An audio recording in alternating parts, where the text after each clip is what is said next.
মই অনুপম শইকীয়াই আপোনাক এডুডক্স আসাম এই ইউটিউব চেনেলটোলৈ স্বাগতম জনাইছো। আজিৰ এই ভিডিঅ'টোত আমি আলোচনা কৰিম এপিএসসিৰ যিখন সিলেবাস তাত আপুনি চাব GS3 ৰ এটা টপিক ইনক্লুসিভ গ্ৰোথ। সম্পূৰ্ণ অসমীয়া মাধ্যমত মই এপিএসসিৰ এই ভিডিঅ'টো তৈয়াৰ কৰিবলৈ আগবাঢ়িছো। যিসকলে ভাবিছে আসামিজ মিডিয়ামত এপিএসসিত এবাৰ বহিম বা প্ৰস্তুতি চলাম তেওঁলোকৰ কাৰণে মই আশা ৰাখিছো ভিডিঅ'টো যথেষ্ট সহায়ক হ'ব। আৰু ভিডিঅ'ৰ জৰিয়তে মই কেৱল যিখিনি বেসিক জ্ঞান হয় টপিক সমূহৰ ওপৰত সিলেবাসৰ এটা টপিক মই এটা ষ্ট্ৰেটেজি বনাই লৈছো আৰু সেইমতে মই ভিডিঅ'টো তৈয়াৰ কৰিছো। গতিকে আমি প্ৰথমে হাতত লৈছো GS3 খন আৰু GS3 ৰ এটা টপিক হৈছে ইনক্লুসিভ গ্ৰোথ। আহক আমি ভিডিঅ'টো আৰম্ভ কৰো। এতিয়া ইনক্লুসিভ গ্ৰোথ আহক আমি আৰম্ভ কৰিছো ইনক্লুসিভ গ্ৰোথ। গতিকে ইনক্লুসিভ গ্ৰোথ মানে কি বুজায়? ইনক্লুসিভ মানে এই অৰ্থ যদি আপুনি ভালদৰে চাই তেতিয়া আৰ ডেফিনেশনটো পাবই আপুনি। ইনক্লুসিভ মানে আছে সকলোকে সামৰি। এতিয়া সকলোকে সামৰি কি বিকাশ। এই বিকাশ ক'ত হ'ব? সমাজত হ'ব লাগিব। সমাজৰ প্ৰতিটো বৰ্গক সামৰি যি বিকাশ এই হৈছে ইনক্লুসিভ গ্ৰোথ।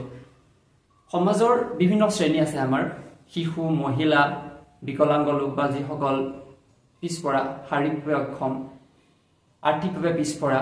গতিকে সমাজত সকলো ব্যক্তি আমি সমান নহয়, কিছুমানৰ আৰ্থিক অৱস্থা ভাল, কিছুমানৰ বেয়া। কিন্তু এটো কনসেপ্টে এই ইনক্লুসিভ গ্ৰোথে কি বুজায়? সমাজৰ প্ৰতিটো বৰ্গক সামৰি এটা সমান বিকাশ অনাটোৱে হৈছে ইনক্লুসিভ গ্ৰোথ। আহক আমি এটা ডেফিনেশন চাই লওঁ। OECD organisation for economic corporation and development যে কৈছে সামগ্ৰিক বিকাশ হৈছে অৰ্থনৈতিক বিকাশ। গতিকে মনত ৰাখিব সামগ্ৰিক বিকাশ হৈছে অৰ্থনৈতিক বিকাশ। যি বিকাশ সমগ্ৰ সমাজত নিৰপেক্ষভাৱে বিতৰণ কৰি সমাজৰ সকলো শ্ৰেণীৰ মাজত সুযোগ সৃষ্টি কৰা বুজায়। নিৰপেক্ষভাৱে বিতৰণ হ'ব লাগিব। নিৰপেক্ষ বুজি পাইছে যে কাৰো মাজত বিভেদ আনি নহয়, সকলোকে সমানভাৱে। কিমান দূৰ সম্ভৱ নিৰপেক্ষভাৱে বিকাশ সাধন কৰাটো? ভাবি চাব আপুনি। তথাপিও যে নিৰপেক্ষভাৱে বিতৰণ কৰি সমাজৰ সকলো শ্ৰেণীৰ মাজত সুযোগ সৃষ্টি কৰা বুজায়। এটো হৈছে OECD ৰ এটা ডেফিনেশন। তাৰপিছত UNDP যদি আমি ডেফিনেশন চাব বিচাৰো ইনক্লুসিভ গ্ৰোথৰ ক্ষেত্ৰত, UNDP একে ধৰণৰে এটা সংজ্ঞা দিছে যে সমাজৰ প্ৰতিটো বৰ্গৰ লোক ইনক্লুসিভ গ্ৰোথৰ সৈতে অৰ্থাৎ সামগ্ৰিক বিকাশৰ সৈতে জড়িত হৈ থাকিব লাগিব আৰু সমানভাৱে সকলো লাভান্বিত হ'ব লাগিব। এটো হৈছে ইয়াৰ থলমূল এটা আভাস ইনক্লুসিভ গ্ৰোথৰ। আহক আমি পৰৱৰ্তী পৰ্যায়লৈ আগবাঢ়ো। সামগ্ৰিক বিকাশৰ বৈশিষ্ট্য। এই বৈশিষ্ট্যখিনি আমি চাওঁ আহক যে সমাজৰ পিছপৰা লোকসকল বা শ্ৰেণীৰ দাবী প্ৰয়োজনসমূহ পূৰ কৰা। প্ৰতিটো শ্ৰেণীৰে নিজৰ নিজৰ কিছুমান দাবী থাকিব, প্ৰয়োজন থাকিব। সকলোৰে বেলেগ বেলেগ। শিশুৰ ক্ষেত্ৰত বেলেগ হ'ব, মহিলাৰ ক্ষেত্ৰত বেলেগ হ'ব, বয়সস্থ লোকসকলৰ ক্ষেত্ৰত বেলেগ হ'ব। গতিকে তেওঁলোকৰ যিবিলাক প্ৰয়োজন, যিবিলাক দাবী সেইসমূহ পূৰ কৰা। দ্বিতীয়তে সকলো শ্ৰেণীৰ অংশগ্ৰহণ নিশ্চিত কৰা। আৰু এই বিকাশ প্ৰক্ৰিয়াত সকলো শ্ৰেণীৰ অংশগ্ৰহণো নিশ্চিত কৰিব লাগিব। কেৱল এটা শ্ৰেণীৰ বাবে নহয়, সকলো শ্ৰেণীক সামৰি ল'ব লাগিব। ধৰি লওক কিবা এটা স্কিম, এই স্কিমত যিসকল যোগ্য ব্যক্তি তেওঁলোকে সেই সুবিধা পাব লাগিব। যদি যিসকল যোগ্যই নহয় সেই ব্যক্তিসকলে যদি সেই স্কিমটোৰ সুবিধা পায় তেতিয়াহ'লে সমাজত কিন্তু সামগ্ৰিক বিকাশ প্ৰতিষ্ঠা নহ'ব। সমাজৰ পৰা দৰিদ্ৰতাৰ হাৰ হ্ৰাস কৰা।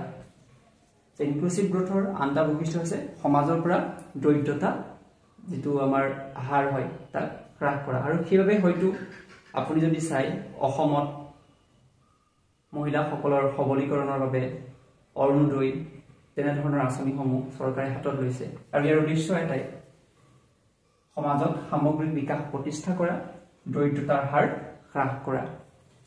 সমাজত সকলো ব্যক্তিৰ বাবে মৌলিক সেৱা যেনে স্বাস্থ্য, শিক্ষা আদিৰ বাবে আন্তঃগাঁথনি নিৰ্মাণ। গতিকে বুজি পাইছে হয়তো এতিয়া যে সমাজৰ যিসকল ব্যক্তি, যিসকলে আমি সমাজত বাস কৰি আছো, আগতে কৈছো যে সমাজত সকলো শ্ৰেণী সমান নহয়। কিছুমান আৰ্থিকভাৱে আগবঢ়া, কিছুমান পিছপৰা। গতিকে আপুনি যদি চাই আমাৰ যিটো শিক্ষা ব্যৱস্থা, স্বাস্থ্য সেৱা এইসমূহে আমাক কি কৰিছে? ইয়াৰ বাবে চৰকাৰে কিছুমান আন্তঃগাঁথনি নিৰ্মাণ কৰিছে। বিভিন্ন ঠাইত কলেজ স্থাপন কৰিছে, হস্পিটেল স্থাপন কৰিছে। তাৰ উদ্দেশ্য এটাই যে সমাজত সকলো শ্ৰেণীৰ মাজত বিকাশ নিশ্চিত কৰাটো। গতিকে যাৰ বাবে যদি আমি স্বাস্থ্যৰ খণ্ডৰ এটা এক্সাম্পল দিওঁ আয়ুষ্মান কাৰ্ড যি কাৰ্ডৰ জৰিয়তে সমাজৰ সেই সকল ব্যক্তিক স্বাস্থ্যৰ ক্ষেত্ৰত যদি তেনেধৰণৰ কিবা বেমাৰ আজাৰ হয় বিনামূলীয়াকৈ 5 লাখ টকা পৰ্যন্ত তেওঁলোকে চিকিৎসা সেৱা লাভ কৰিব পাৰে গতিকে এই সেৱাৰ উদ্দেশ্য এটাই সেইটো হৈছে সমাজত সমানভাৱে সকলোৰে বিকাশ নিশ্চিত কৰা গতিকে এইখিনি আছিল সামগ্ৰিক বিকাশৰ বৈশিষ্ট্য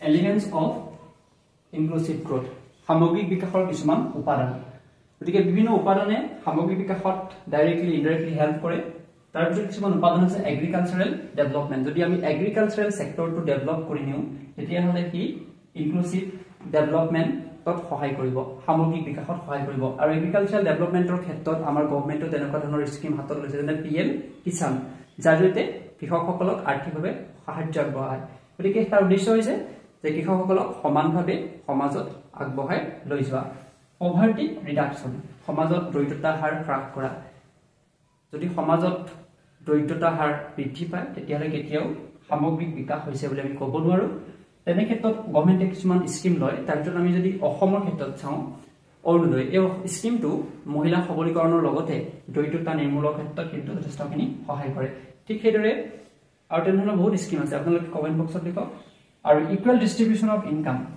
আয়ৰ সমান বিতৰণ কৰা তাৰপিছত ৰিডাকচন অফ ৰিজনাল ডিসপাৰিটিজ আঞ্চলিক বৈষম্য হ্ৰাস হলেহে সমাজত ইনক্লুসিভ গ্ৰোথ প্ৰতিষ্ঠা হ'ব গতিকে ৰিজনাল ডিসপাৰিটিজ ধৰি লওক জিলা ভিত্তিক যদি আমি যদি ষ্টেট ৰাজ্য ভিত্তিক চাওঁ গতিকে ষ্টেটবিলাকৰ ক্ষেত্ৰতো যদি আমি জিলা ভিত্তিক চাওঁ প্ৰতিখন জিলাক সমানে আগবঢ়াই লৈ গ'লেহে ষ্টেটখন বিকাশ হ'ব গতিকে কোনো ধৰণৰ ৰিজনাল ডিসপাৰিটিজ থাকিব নালাগিব আৰু তাৰ কাৰণেও গভৰ্ণমেণ্টে ব্যৱস্থা লৈছে যদি নেশ্যনেল লেভেলত চাই তেতিয়া আপুনি দেখিব আমাৰ এটা ৰিজন হিচাপে আমাৰ নৰ্থ ইষ্ট ৰিজনটো কিন্তু সদায় ডিসপাৰিটিজৰ বৈষম্যৰ সন্মুখীন হৈ আহিছে গতিকে সেই বৈষম্য নাইকিয়া হ'ব লাগিব দেশত আন্তঃগাঁথনি সমানভাৱে নিৰ্মিত হ'ব লাগিব পাহাৰীয়া অঞ্চল সমভূমি অঞ্চল সকলোতে সমানভাৱে এটা বিকাশ প্ৰক্ৰিয়া আৰম্ভ হ'ব লাগিব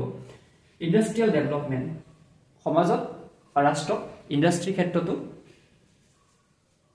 গুৰুত্ব দিব লাগিব আৰু ইণ্ডাষ্ট্ৰিয়েল ডেভেলপমেন্টে ডাইৰেক্টলি এমপ্লয়মেন্ট জেনাৰেশ্যনত সহায় কৰে গতিকে ইণ্ডাষ্ট্ৰিয়েল ডেভেলপমেন্ট তাৰ ওপৰত গুৰুত্ব প্ৰদান কৰাটো অতিশয় গুৰুত্বপূৰ্ণ এইখিনিতে মনত পৰিছে আমাৰ যিটো জাগিৰোডৰ পেপাৰ মিল আছিলে তাৰ ঠাইতে এটা নতুন এটা প্ৰজেক্ট হাতত লৈছে গভৰ্ণমেণ্টে সেই প্ৰজেক্টটো কি বাৰু আপোনালোকৰ মনত পৰিছেনে যদি পৰা নাই তেতিয়াহ'লে নেটত চাওক সেই প্ৰজেক্টটো কি হয় বাৰু মোৰ মনত অহা নাই সেইটো টাটাৰ এটা প্ৰজেক্ট আছিলে আপোনাৰ চিপ হয় যিবিলাক মাইক্ৰ'চিপ বুলি কয় তাৰ প্ৰজেক্ট আছিলে হয় আৰু এনভাইৰনমেন্ট প্ৰটেকশ্যন এনভাইৰনমেন্টৰ প্ৰটেকশ্যনৰ অবিহনেও ইনক্লুসিভ গ্ৰোথ সম্ভৱ নহয় এনভাইৰনমেন্ট প্ৰটেকশ্যনৰ কাৰণে কিভাবে গভৰ্ণমেণ্টে কিছুমান স্কিম আইন বিলাক হাতত লৈছে এক্ট আছে মাজতে আমাৰ অসম চৰকাৰে এনভাইৰনমেন্টৰ ওপৰত গুৰুত্ব প্ৰদান কৰি এটা স্কিম হাতত লৈছিলে কি আছিল মনত পৰিছেনে গছ ৰোৱা যিটো আমাৰ আন্দোলন